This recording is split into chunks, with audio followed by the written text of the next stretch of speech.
Hoje a gente vai mergulhar em um campo de estudo fascinante, chamado bibliologia. Basicamente, é a disciplina que olha para a estrutura, para a história e para a própria natureza de um dos livros mais influentes que já existiram. Vamos lá entender isso melhor. Bom, o nosso ponto de partida é um fato que não dá para negar, né?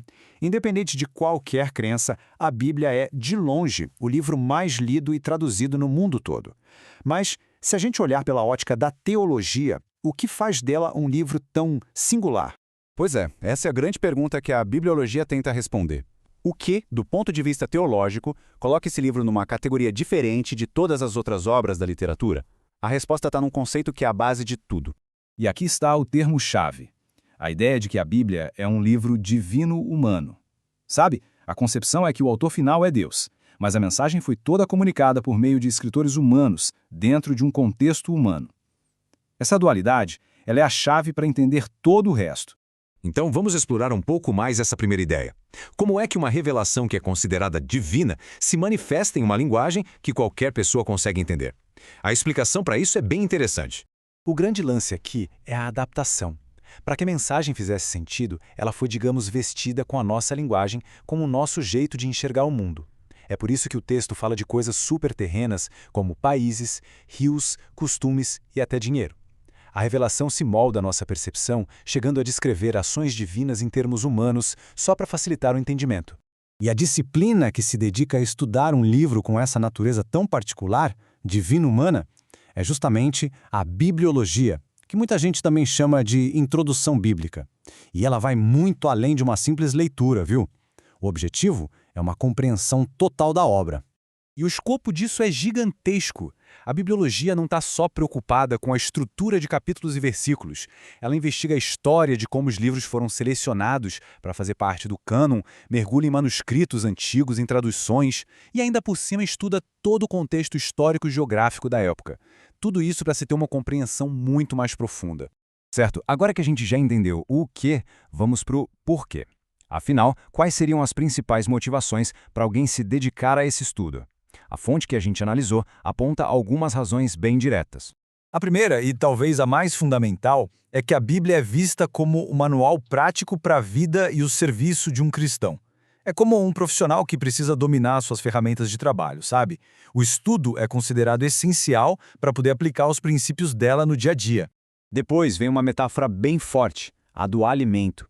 O texto bíblico é comparado ao pão, algo que seria indispensável, mas não para o corpo, e sim para o crescimento e para a nutrição espiritual. Nessa visão, ter um bom apetite pela leitura é um baita sinal de saúde espiritual.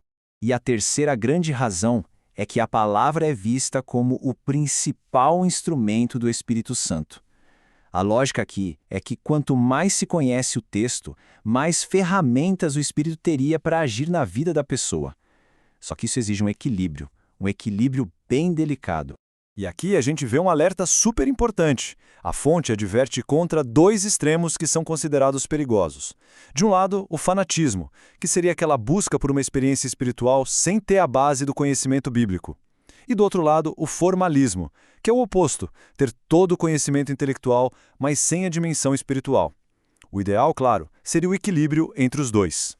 Olha só que curioso. Para tentar ilustrar a riqueza que existe no texto, a fonte que a gente usou chega a citar um cálculo. Existiriam cerca de 32 mil promessas espalhadas pelas páginas da Bíblia. É um número que, no mínimo, mostra a profundidade do conteúdo a ser explorado. Ok, com as motivações estabelecidas, a pergunta que fica é: como estudar na prática? A fonte que a gente analisou sugere um método com alguns passos bem definidos. Vamos dar uma olhada nesses 5 passos. O primeiro é buscar conhecer o autor, porque a Bíblia é vista como o único livro em que o autor está ali, presente, durante a leitura. O segundo é a disciplina de ler todos os dias. Terceiro, a atitude correta, que é estudar não só com a cabeça, mas também com o coração, com devoção. Quarto passo, orar e meditar, porque isso poderia ajudar a esclarecer passagens mais difíceis. E por último, ler o livro inteiro, para ter a visão completa de uma revelação que é descrita como progressiva. Tudo isso nos leva para a ideia de fechamento da nossa análise. O estudo da Bíblia não é visto como uma tarefa que você começa e termina. É encarado como uma jornada contínua, uma jornada que dura a vida toda. E tem uma citação da fonte que resume perfeitamente a perspectiva sobre os desafios de ler o texto. A ideia é que as dificuldades que a gente encontra para entender não são falhas do livro em si, mas sim reflexo das nossas limitações humanas para compreender uma revelação divina. Ou seja, o conceito central é este. Por ser considerada a palavra de Deus, o texto seria infinito por natureza. Nenhuma mente humana, não importa o quão brilhante seja, conseguiria esgotar toda a profundidade dele. E por isso, o aprendizado nunca acaba. E a gente encerra com essa pergunta provocativa que a própria natureza do texto nos sugere. Será que um livro, um objeto que é finito, com começo, meio e fim, pode conter um significado que é, na prática, infinito? Fica aí a reflexão.